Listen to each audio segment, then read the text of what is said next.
దాని మట్టు మీద కాస్త పసుపో కుంకుమో అక్షతలో పువ్వో వేసి దీపానికి ముందు నమస్కారం చేస్తారు. అటువంటి దీపం మనం ఈ మాసంలో ప్రత్యేకంగా పౌర్ణమి తిథి నాడు వెలిగించినప్పుడు ఒక శ్లోకం చెప్పకుండా వెలిగించవద్దు. ఒక శ్లోకం చెప్పాలి, చెప్పి వెలిగించాలి. ఆ దీపాన్ని దీపంగా కాదు, ఆ దీపంలోకి ఈశ్వరుణ్ణి ఆవాహన చేస్తారు. త్రయంబకమావాహయామి, లేకపోతే దామోదరమావాహయామి అంటారు. దామోదరుణ్ణి ఆవాహన చేస్తున్నాను, ఈ దీపమే దామోదరుడు, ఈ దీపమే త్రయంబకుడు. దామోదరుడు అంటే కడుపు మీద తులసిమాల ఉన్నవాడు, లేదా దాన్నా ఉదరా మాత్రే బద్ధ ఇది దామోదర, త్రాటి చేత కట్టబడ్డవాడు. లేదు, ఆయన పరమశివస్వరూపంగా చెప్తే మూడు లోకములకు తండ్రి అయినటువంటి వాడు. నువ్వు ఇద్దరిలో ఎవరినో ఒకరిని ఆ దీపం మీదకి ఆవాహన చెయ్యాలి. చేస్తే ఇప్పుడు భగవానుడు ఆ ప్రార్థనకి వచ్చి దీపస్వరూపంగా నిలబడతాడు. అందుకే అసలు పరంజ్యోతి ఈ నామం లేకుండా ఏ సహస్రనామం ఉండదు. ఎందుకని? భగవంతుడు స్త్రీయా పురుషుడా నపుంసకుడా ఏదీ కాదు, అసలు నిజానికి ఆయన ఒక జ్యోతిస్వరూపుడు. అందుకే లోపల కూడా నీవారస్సూకవత్తన్వీ పీతాభాస్వత్యనూపమా, వెలుగులకు వెలుగై ఇక్కడ వెలుగుతున్నాడు అని మనకి తెల్లవారి లేస్తే మంత్రపుష్పంలో చెప్తాం. నాభి బొడ్డులో చిటికిన వేలు పెట్టుకుని బొటన వేలు పైకి పెడితే బొటన వేలు ఎక్కడ తగులుతోందో అక్కడ అధోముఖంగా ప్రకాశిస్తున్నటువంటి ఒక కమలం ఉంటుంది ఆ యోగ విద్యలో.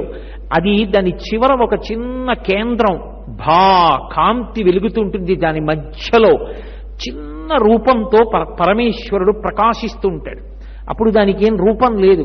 అది పైకి కిందకి పక్కలకి కాంతిని విస్తరిస్తే కూర్మరూపుడు అంటారు. కూర్మం అంటే కాంతి. అందుకే ప్రాణ అపాన వ్యాన బుధాన సమాన నాగ కూర్మ కృకర ధనంజయ దేవదత్తములని 10 వాయువుల్లో కూర్మవాయువై లోపల ఉండి ఆ కాంతిని విస్తరిస్తాడు. ఆ దీపంలోంచి వస్తోంది ఆ కాంతి అంతా. అందుకే దీపం ఉండగా ఇల్లు చక్కబెట్టుకో, వాడు లోపల వెలుగుతూ ఉండగా మంచి పనులు చేయి. ఒకసారి వాడు లోపల నుంచి బయటికి వెళ్ళాడా ఇక అది శివము కాదు, శవం. కాబట్టి ఆ దీపం ప్రధానం. అటువంటి దామోదరుణ్ణి, అటువంటి త్రయంబకుణ్ణి ఆవాహన చెయ్యాలి. దామోదరమావాహయామి లేదా త్రయంబకమావాహయామి అని నమస్కారం చెయ్యాలి. నమస్కరించి మనుష్య జన్మని మనం పొందినందుకు ఆ రోజున సమస్తమైనటువంటి భూతకోటికి మహోపకారం చేసే రోజు. ఒక శ్లోకం చెప్తాడు.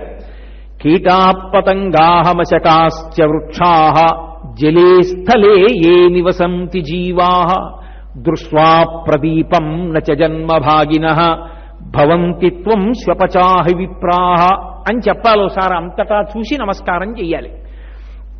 ఈ దీపము పరబ్రహ్మం. పుణ్యకర్మాచరణ చెయ్యడానికి అవకాశం లేక అలా పడిపోయి ఉన్నటువంటి ప్రాణులు కొన్ని కోట్లకి కోట్లున్నాయి. అవి ఎక్కడున్నాయి అంటే కీటాపతంగాహమశకాశ్చ వృక్షాః, చిన్న చిన్న పురుగులు, రెక్కలు కలిగినటువంటి పురుగులు, దోమలు, ఈగలు ఎన్నో. ఎంత తొందరగా జన్మ పరంపర మారిపోతోందో. దానికి సుఖదుఖాలు లేవేమిటి? దానికి సుఖదుఖాలు ఉంటాయి. చిన్న పురుగు పాకుతూ ఉంటే మీరు చీపురు పుల్ల పెట్టి ఇలా అనండి, అది భయంగా గబగబ ఇటు పక్కకి పారిపోతుంది. దానికి భయం ఉంటుంది, దానికి బతుకుదామన్న కోరిక ఉంటుంది, దానికి ఆకలి ఉంటుంది, దానికి దాహం ఉంటుంది, దానికి జర, దానికి మరణము, దానికి శోకము, దానికి మోహము, షడూర్ములు ఉంటాయి. అటువంటి సమస్త ప్రాణులు పుడుతున్నాయి, చస్తున్నాయి, పుడుతున్నాయి, చస్తున్నాయి. పునరపి జననం పునరపి మరణం పునరపి జనని జఠరే చైనం ఇహ సంసారే బహుదుస్తారే కృపయాపారే పాహిమురారే అంటారు శంకర్లు. అలా ఇన్ని జన్మ పరంపరలో తిరుగుతున్నటువంటి ఈ ప్రాణులకు స్వరపేటిక లేదు. అవి భగవన్నామని చెప్పలేవు. తనని తాను ఉద్ధరించుకోలేదు, వేరొకరిని ఉద్ధరించలేదు. కానీ నేను మనుష్యుడిగా పుట్టాను. నేను ఇతర ప్రాణుల్ని ఉద్ధరించడానికి కావలసినటువంటి విభూతి ప్రసరణం జరిగేటటువంటి తిథి కార్తీక పౌర్ణమి. కాబట్టి ఇవాళ నేను వీటన్నిటికీ అనుగ్రహం చెయ్యగలను. ఎలా అనుగ్రహం చెయ్యగలను? కీటాపతంగాహమశకాశ్చ వృక్షాః జలే స్థలే ఏ నివసంతి జీవాః. అవి భూమి మీద ఉన్నవి కావచ్చు, భూమి మీద ఎగురుతున్నవి కావచ్చు, భూమి మీద పాకుతున్నవి కావచ్చు, భూమి మీద పుట్టి దీపం మీద వాలి చచ్చిపోతున్నవి కావచ్చు. స్థలే జలే స్థలే నీళ్లలో పుట్టినవి కావచ్చు, నీళ్లలో ఉన్నవి కావచ్చు, చేపల్లాంటివి, కప్పల్లాంటివి, ఎండ్రకాయల్లాంటివి. నీళ్లలో ఉన్నవి కావచ్చు, కాదు అసలు భూమి మీద పుట్టినా కదలలేనివి కావచ్చు. చెట్టుంది. అందుకే కీటాపతంగాహమశకాశ్చ వృక్షాః ఒక చెట్టు ఉంది, ఆ చెట్టు ఎందరికో ఉపయోగపడుతుంది. కానీ ఆ చెట్టు తనని తాను రక్షించుకోవడం దానికి ఎంత కష్టం. ఏదో ఆకులు వేస్తుంది, పువ్వులు పూస్తుంది, అలా వెళ్ళిపోతుంటుంది. ఒక మేక గభాలను 2 కాళ్ళు ఎత్తి కొమ్మ పట్టుకుని ఆకులు తినేస్తుంది. దానికి బాధ ఉండదా? దానికి బాధ ఉంటుంది. ఒక ధూర్తుడు వెడుతూ వెడుతూ కొమ్మ వంచి పెడేళ్ళ విరిచేస్తాడు. ఉదయం వేళ వ్యాయామం కోసం నడుస్తున్నామంటారు, చేతిలో ఓ ప్లాస్టిక్ కవరు, చేతిలో ఓ ఇనప ఊచ, పూల మొక్క వేసుకున్నవాడు ఇంకొకడు, వీడు తెల్లవారేటప్పటికే కొమ్మ కిటికీ మించి గోడ మించి లాగేసి పువ్వులు కోసుకుని సంచిలో వేసుకుని పూజ. వాడు అలోమని ఏడుస్తాడు, ఇంత కష్టపడి పెంచాను మొగ్గ పువ్వు అవుతుంది అనుకున్నాను, తెల్లవారి కట్ట ఎత్తుకుపోయాడని. ఇది వ్యాయామం, ఇది పూజకు పువ్వులు పట్టుకెళ్లే విధానం. అదే ఈశ్వరుడు చూసి సంతోషించేది. కాబట్టి వృక్షాహ, ఆ చెట్టు పాపం ఏం చేస్తుంది? అది ఏం చేయలేదు. దాని మీద పాము పాకినా ఊరుకోవాలి, గొడ్డలి తీసుకొచ్చి దాన్ని నరికేస్తున్నది అలాగే ఊరుకోవాలి. బాధ ఉండదా? జగదీష్ చంద్రబోస్ నిరూపించాడు. గజ గజ గజగా వణికిపోతుంది ధూర్త ప్రాణులు దగ్గరికి వస్తున్నప్పుడు. అయినా కదలడానికి లేదు, పాదపము అలాగే ఉంటుందంతే కూరుకుపోయి. అటువంటి చెట్టు చూస్తుంది, నాకు నా దళాలు పట్టుకెళ్ళి పూజ చేస్తున్నారు, నా కొమ్మ పట్టుకెడుతున్నారు, నన్ను వంట చెరుకుగా వాడుకుంటున్నారు, హోమంలో వేస్తున్నారు, కానీ నాకు ఏం అధికారం లేదు. ఇప్పుడు నువ్వు వీటన్నిటినీ వాడుకుంటున్నావు. ఒక కుక్కకి కబళం పడేశావు, కుక్కొచ్చి ఇంటిని కాపలా కాస్తోంది, నువ్వు ఉన్నావా లేదా సంబంధం లేదు, ఒక్క కబళం పడేశావు కాబట్టి నువ్వు కాశీ పెడితే ఇంటి ముందు కుక్క పడుకుంది, యజమాని లేడని. కుక్క ఉపకారం, ఒకనాడు దొంగొచ్చాడు, కుక్క అరిచి తరిగింది, నీకు తెలియని కూడా తెలియదు, ఆ కుక్కకి చెప్పుకోవడం కూడా చేత కాదు. ఒక చెట్టు నీకు ఎంత ఉపకారం చేస్తోంది. అసలు పరమేశ్వరుడు చెట్టు రూపంలోనే ఉంటాడు అన్నారు వాల్మీకి మహర్షి. నివాస వృక్ష సాధూనాం ఆపన్నానాం పరాగతి ఆప్తానాం సంసరేశ్చైవ యశశ్చైక భాజనం అన్నారు. చెట్టు తన దగ్గరికి వచ్చినటువంటి వాణ్ణి స్త్రీ పురుష పండిత పామర కులమత వర్ణవర్గ వివక్ష చూడదు. తన దగ్గరికి వచ్చాడు, నీడనిస్తుంది. పరమేశ్వరుడంతే. నువ్వు ఆయన పాదముల దగ్గరికి వెళ్ళావు, రక్షించేస్తాడు. అటువంటి చెట్టు ఇంతమందికి నీడనిస్తుంది, తాను మాత్రం నీడలో ఉండలేదు, ఎండలో ఉంటుంది. ఎంత శోషించిపోతుందో రోహిణీ కార్తెలో ఆకులిలా వాలిపోయి.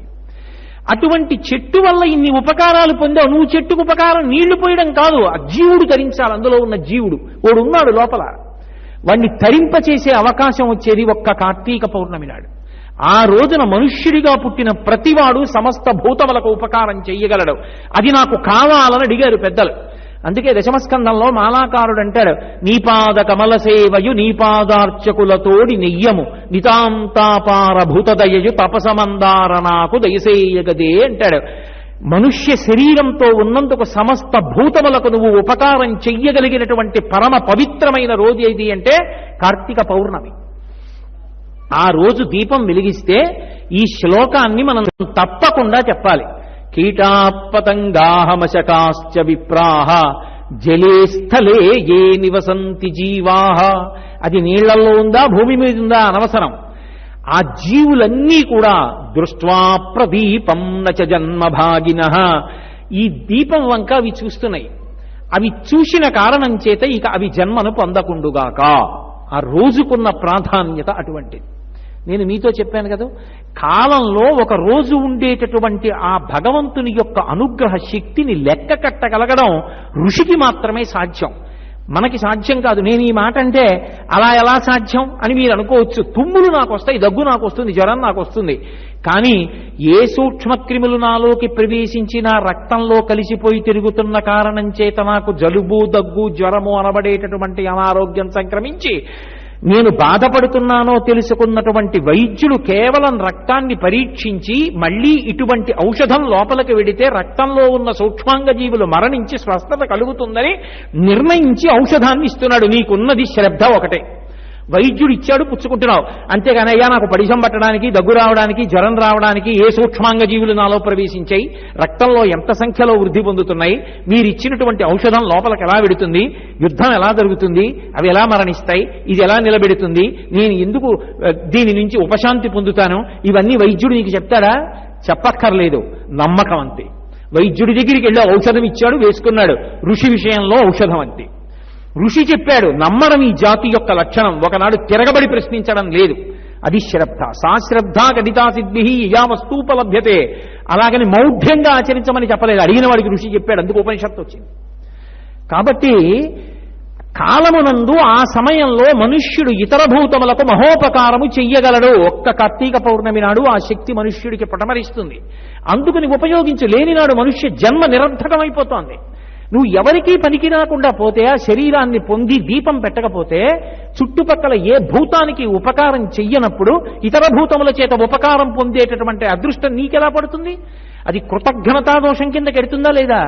రామాయణం కిష్కింధకాండలో లక్ష్మణస్వామి అంటాడు, బ్రహ్మగ్నే చ సురాపే చ చోరే భగ్నవ్రతే తథా నిష్కృతిర్విహితా సిద్భి కృతజ్ఞో నాస్తి నిష్కృతి అంటాడు. బ్రహ్మగ్నీచ, బ్రహ్మహత్య చేసిన వాడికి, దొంగతనం చేసిన వాడికి, సురాపానం చేసిన వాడికి, వ్రతం చేస్తానది నీళ్లు ముట్టుకుని వ్రతం చెయ్యకుండా వ్రతభంగం చేసిన వాడికి కూడా నిష్కృతి ఉందేమో కానీ ఉపకారమును పొంది తిరిగి ప్రత్యుపకారం చెయ్యవలసి వచ్చినప్పుడు ముఖం చాటు వేసి ఉపకారం చెయ్యని వాడెవడున్నాడో వాడు కృతజ్ఞుడు. నిష్కృతి లేదు వాడికి, ఈశ్వరుడు క్షమించడు.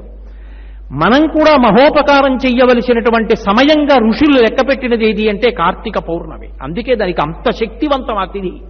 అది మనం చెయ్యవలసిన తిథి. నువ్వు ఎక్కడున్నావన్నదంతో సంబంధం లేదు. నువ్వు ఇన్ని వస్తువులు పట్టుకెడతావు, పెట్టవలసిన అవసరం ఉందని కాలంలో అవసరం అనుకున్నప్పుడు ఒక దీపానికి సంభారాలు ఎందుకు పట్టుకెళ్ళలేవు? అంటే నేనేదో నా సొంత గొప్పతనానికి చెప్తున్నానని మీరు అనుకోవద్దు. నిన్నటి రోజున నేను ద్వాదశి తిథి ఏడుకొండల మీద ఉన్నాను. ఓ రావి చెట్టు ఉంది నేను ఉన్నటువంటి గది పక్కన. మూలతో బ్రహ్మరూపాయ, మధ్యత విష్ణురూపిణి, అగ్రత శివరూపాయ, వృక్షరాజాయితే నమః. ఆనంద నిలయంలో ఉన్న వెంకటేశ్వరుడు నేనున్న గది పక్కన రావి చెట్టు రూపంలో ఉన్నాడు. ఆయన పాదాల దగ్గరికి వెళ్ళి దీపం పెడితే ఎంతో, రావి చెట్టు వేళ్ల దగ్గరికి వెళ్ళి నేను దీపం ఉంచితే అంతే. ఓ ప్రమిద, నేతిలో ముంచిన ఒత్తులున్న ఇంత డబ్బా, ఓ అగ్గి పెట్టే. నువ్వు తెచ్చుకోవలసినవి ఇన్ని పంచెలు తెస్తున్నావు, ఇన్ని ఉత్తరీయాలు తెస్తున్నావు, ఇన్ని తువ్వాళ్లు తెస్తున్నావు, బోలెడని పళ్ళు తోకునే వాటి దగ్గర నుంచి గుర్తుపెట్టుకు తెచ్చుకుంటున్నావు. కార్తీక శుద్ధ ద్వాదశి నీకు గుర్తుండి దీపానికి 2 ప్రమిదలు, నేతితో ఇన్ని ఒత్తులు, ఓ అగ్గి పెట్టే బరువు ఎందుకు అవ్వాలి నీకు? నీకు ఋషి పట్ల గౌరవం ఎక్కడున్నట్టు అలా పట్టుకెళ్ళనప్పుడు? ఓ దీపం పెట్టాలి. పెట్టనప్పుడు మనుష్య జన్మకి సార్థక్యమేముంది? ఎందుకు ఇంకా మనుష్య జన్మ ఎత్తి ప్రయోజనం ఏమవుతుంది? నా బోటుగాడి విషయంలో, నేను మీ బోట్ల గురించి చెప్పట్లేదు. కాబట్టి వచ్చింది తిథి, నువ్వు దాన్ని ఎలా ఉపయోగించుకున్నావు? కాలాన్ని ఉపయోగించుకోవాలి. వాడు సార్థక్యాన్ని పొందుతాడు. కాలమును ఎవడు ఉపయోగించుకున్నాడో వాడే కాలాతీతుడు కాగలడు. వాడే కాలమునందు పుణ్యాన్ని మూట కట్టుకోగలడు. వాడే ఇతర భూతములకు ఉపకారం చెయ్యగలడు. ఒక్కసారి లేచి నిలబడి చీకట్లో ఆ చెట్ల వంక చూసినప్పుడు, ఆ ఇతర ప్రాణుల వంక చూసినప్పుడు, అయ్యయ్యయ్యయ్యో నేను మనుష్యుడిగా పుట్టి శాస్త్రాన్ని గురువుని నమ్ముకున్నాను కాబట్టి శరీరం యొక్క విలువ తెలిసింది. నాలాగే ఆకలున్నా, దాహం ఉన్నా, ప్రత్యుత్పత్తి చేసినా, జరామరణములున్నా, శోకమోహములున్నా పాపం వాటికి తెలియదే. వాటికి పుణ్యకర్మ అన్న మాటే లేదే. వాటికి నేను ఉపకారం చెయ్యగలిగిన రోజు అంటూ ఉంటే ఇదొక్కటే. ఇవాళే నా నుండి ఆ శక్తి ప్రసరిస్తుంది. నేను ఒక్క దీపం పెట్టలేనా? దీపం పెట్టడం కాదు, దీపం పెట్టి పరమేశ్వరుణ్ణి ప్రార్థన చెయ్యాల శ్లోకంతో. నీకు రాలేదు, ఒక కాగితం మీద రాసుకుని ఆ శ్లోకం చదువు. ఒకవేళ నువ్వు అలా చెప్పుకుంటూ పోతే మాకు ఆ శ్లోకం ఎక్కడ వస్తుంది అంటావా? రేపటి రోజున ఇక్కడ ఓ నల్ల బోర్డు పెట్టి శ్లోకం పెడతారు. వచ్చి కాగితం మీద రాసుకుని చక్క పౌర్ణమి నాడు చదువుకో. కాబట్టి కీటాపతంగాహమశకాశ్చ వృక్షాః జలే స్థలే ఏ నివసంతి జీవాః దృష్ట్వా ప్రదీపం నచ జన్మభాగినః భవంతి త్వం శ్వపచాహి విప్రాః. అంత గొప్ప తిథిసుమా జాగరూకుడవు కా. ఇతరులకు ఉపకారం చేసి తరించడం నేర్చుకో. ఇది జాతి యొక్క ప్రధానమైన లక్షణం.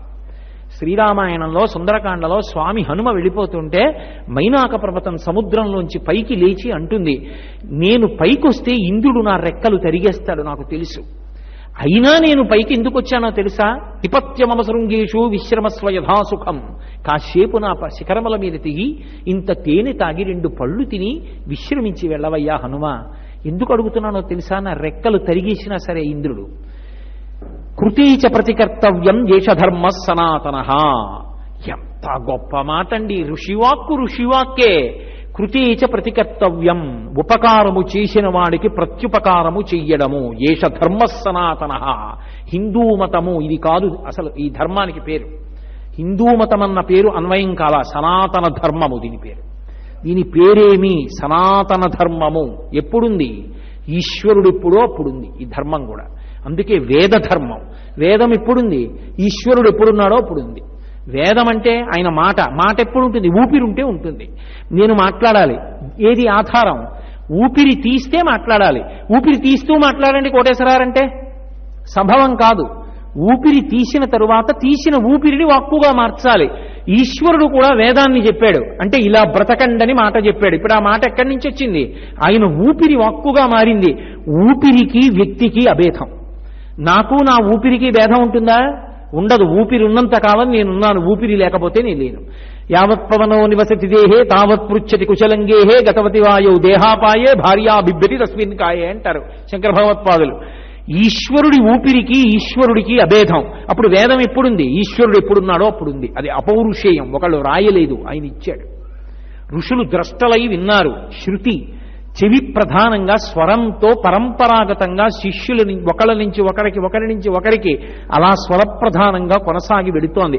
అందుకే ఘన జట అంత జాగ్రత్తగా వేదాన్ని రక్షించారు. ఇప్పుడు ఆ భగవంతుని చేత ఇవ్వబడినటువంటి వేదము ఆయన కన్నా భిన్నం కానట్టే ఆయన ఊపిరి రెండు వేరుకోవు, ఒక్కటే. అలాగే ఆ పరమేశ్వరుడు చెప్పిన మాట ఏది ఉన్నదో అది పరమ ప్రమాణము. ఏష ధర్మ సనాతన, ఇది సనాతనమైన ధర్మము. సనాతనము ఎవరు? సనాతనము ఈశ్వరుడు. ఆయన ఎప్పుడున్నాడో ఈ ధర్మం అప్పుడుంది. ఇది కొత్తగా ఒకప్పుడు వచ్చింది కాదు. దీనికి ఒక పేరు లేదు. పేరు ఎప్పుడు అవసరం అవుతుందండి? నాతో గోపాలకృష్ణ గారు అంటే ఒక ఆయన పలుకుతూ ఉంటారు ఎప్పుడు నాతో వచ్చి. నేను తిరుపతి పట్టణానికి వచ్చిన తర్వాత ఇంకో ఇద్దరు గోపాలకృష్ణ గారులు కూడా ఉన్నారనుకోండి. అక్కడ గోపాలకృష్ణ గారు అన్నాను అనుకోండి, ముగ్గురు లేచి ఏమండి అన్నాను అనుకోండి, కాకినాడ గోపాలకృష్ణ గారు అనాలి నేను. ఎందుకని? ఇంకో ఇద్దరు కూడా ఉన్నారు కాబట్టి. ఒక గోపాలకృష్ణ గారే ఉన్నప్పుడు అసలు నేను గోపాలకృష్ణ గారు అనాలి తప్ప కాకినాడ గోపాలకృష్ణ గారు అనవలసిన అవసరమే ఉంది? ఈ ధర్మానికి పేరు అవసరం లేకపోయింది. ఎందుకంటే ఇది ఒక్కటే ఉంది ఒకప్పుడు, ఇంకొకటి లేదు. అందుకని సనాతన ధర్మం. ఈశ్వరుడు ఎప్పుడున్నాడో అప్పుడుందంతే తప్ప దీనికి ప్రాతిపదిక వేదం. అందుకే వేదము ప్రమాణము. వేదము వినా వేరొకటి ప్రమాణము కాదు. అందుకే వేదాన్ని నమ్మి బ్రతుకుతారు.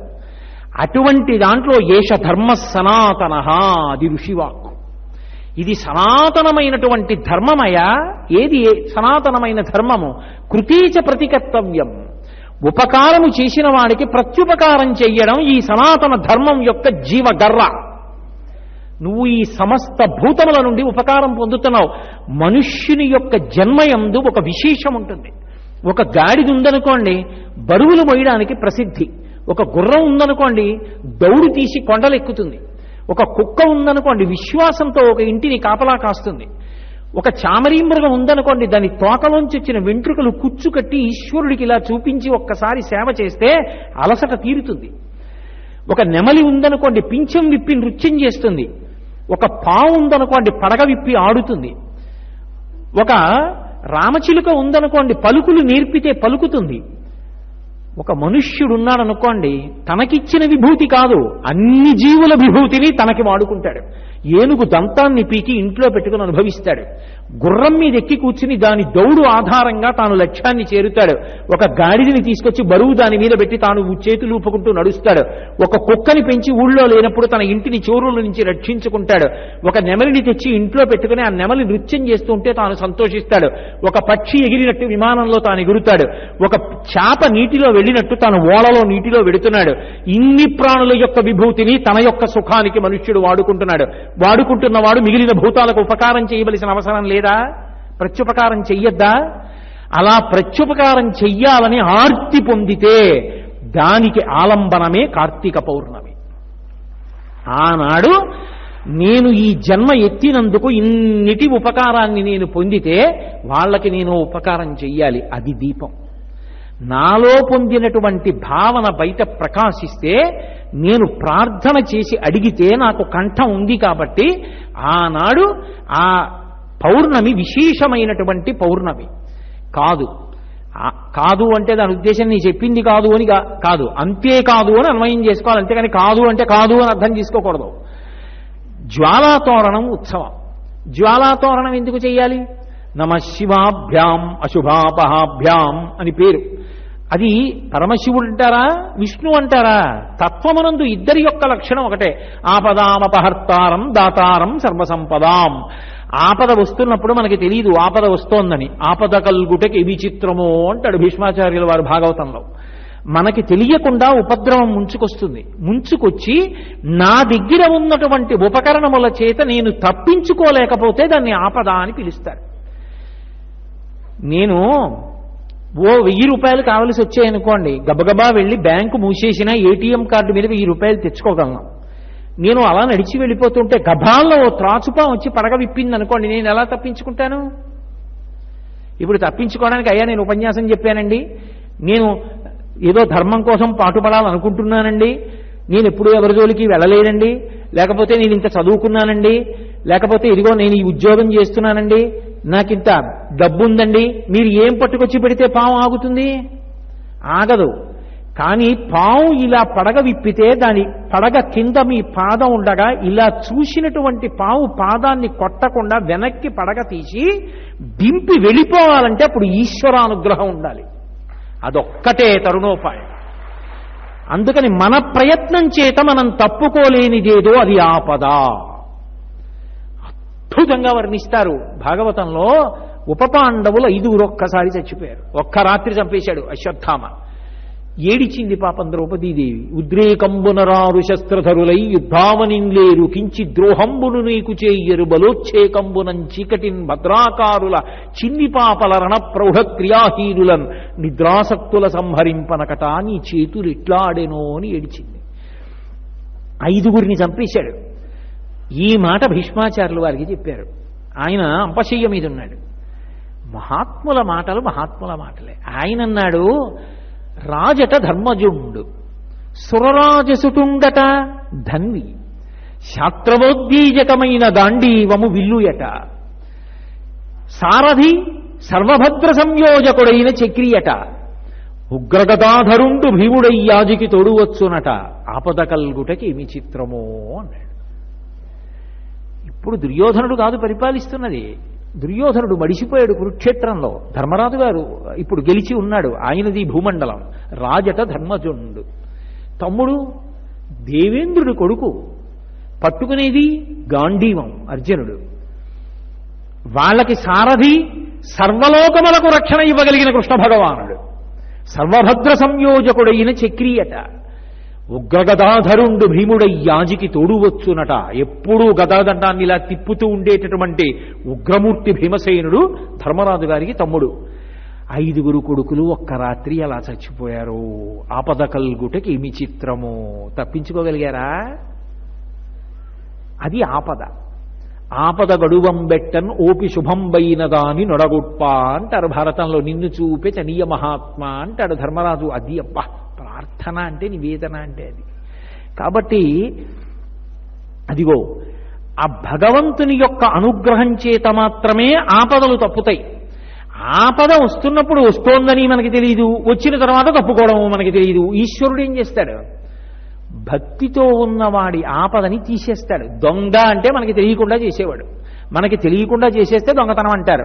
మనకి తెలియకుండా మనకు వస్తున్న ఆపదని తీసేస్తాడు మనం ఆయన్ని నమ్మి ఉంటే. ఆపదామపహర్తారం నమశివాభ్యాం అశుభాపహాభ్యాం తీసేసి దాని స్థానంలో మరేదో ఒకటి ఇవ్వాలి కదా. అందుకని ఆపదామపహర్తారం దాతారం సర్వసంపదాం సంపదలన్నీ ఇస్తాడు. లోకాభిరామం శ్రీరామం భూయో భూయో నమామ్యహం. అటువంటి రామా నీకు నమస్కారం మళ్ళీ మళ్ళీ. అలా పరమశివుడికి నమస్కారం. మూర్తి సబ్రహ్మస్య శివస్స హరిశ్చేంద్ర సోక్షర పరమస్వరాట్. పైన స్థూల రూపంతో ఎందుకు బెంగబెట్టుకోవడం? తత్వత ఏదైనా ఒకటే రూపం. అటు క్షీరోధన్వత్ప్రదేశే శుచిమణి విలసత్సైకతే ముక్తికానాం మాలా క్లుప్తాసనస్థ స్ఫటికమణి నిభైర్ముక్తికైర్మండితాంగ్రహ శుభ్రైరభ్రైరదభ్రైర్వరివిరచితైర్ముక్త పీయూషవర్షై ఆనందీన పునీయాత్ తలినలిన గదా శంకపాణిర్ముకుంద భూపాదౌ యస్య నాభి వీరసుర నిలచంద్ర సూర్యౌ చ నేత్రే కర్ణావాసా శిరోద్యౌ ముఖమవిదహనో యస్య వాస్తేయమబ్ధి అంతస్తం యస్య విశ్వం సురనరకగో భోగి గంధర్వదైత్యై చిత్రం రమ్యతే తం త్రిభువనవపుషం విష్ణుమీశం నమామి అని విష్ణు సహస్రం జరిగితే నమస్కారం చేస్తున్నాం. అదే పరమశివుడి గురించి చెప్తే అగ్నిముఖంబు పరాపరాత్మకమాత్మ కాలంబు గతి రత్నగర్భ పదము శ్వశలంబు నీయుర్పు రసన జలేశుండు దిశలు కర్ణంబులు దివము నాభి సూర్యుండు కన్నులు శుక్లంబు సలిలంబు జఠరంబు జలధులు చదలు శరము సర్వౌషధులు రోమచయము శల్యంబులద్రులు మానసమృతకరుండు ఛందములు ధాతువులు ధర్మసమితే హృదయము ఆస్య పంచకముపనిషదాహ్వయంబైన నీరూపు సరసత్వమై శివాఖ్యయై స్వయం జ్యోతి అయ్యొప్పు ఆద్యమగుచు అన్నాం. ఏమిటి తేడా రెండిటికి? రెండుగా కనబడి ఒకటవుతుంది. మూడు మూర్తులకును మూడు లోకములకు మూడు కాలములకు మూలమొగుచు భేదమొగుచు తుదిక భేదమయ్యొప్పారు బ్రహ్మమనగ నీవే పాలనయన అంటారు పోతన గారు. ఎన్నోగా కనబడి చిట్ట చివరికి ఒకటిగా మారడం ఈశ్వరుడి యొక్క తత్వం జ్ఞానం చేత. అటువంటి ఈశ్వరుడు ఇవ్వగలిగినది ఏది అంటే ఆపదలు తీసేస్తాడు, సంపదలను కృప చేస్తాడు. ఇంత గొప్పవాడు పరమేశ్వరుడిని తెలుసున్నా ఆయన పాదములను మనం చేరకుండా అప్పటికప్పటికి ఏదో ఒక సుఖాన్ని అపేక్షించి ఈశ్వరుడు ఇలా పొందవద్దు అని చెప్పినప్పటికీ కూడా మార్గంతో సంబంధం లేకుండా సుఖాన్ని అపేక్షిస్తాం. అది పాపము. మార్గంతో సంబంధం లేదు, పొందామా లేదా అదొక్కటే, దానికి పాపమని పేరు. అదే రాముడైతే నేను పొందానా లేదా కాదు, మార్గంలో వెళ్ళానా లేదా ఇది ప్రధానం, అది ధర్మము. అంతే తేడా. రాముడికి సుఖం కావాలా మార్గం కావాలా? మార్గం కావాలి. రాముడికి సుఖం ఒక్కటే కావాలనుకోండి, ఏదో ఆయన అనుకున్న పని అయిపోవాలనుకోండి, అసలు రామాయణంలో సుందరకాండ యుద్ధకాండ అక్కర్లేదు. కిష్కింధ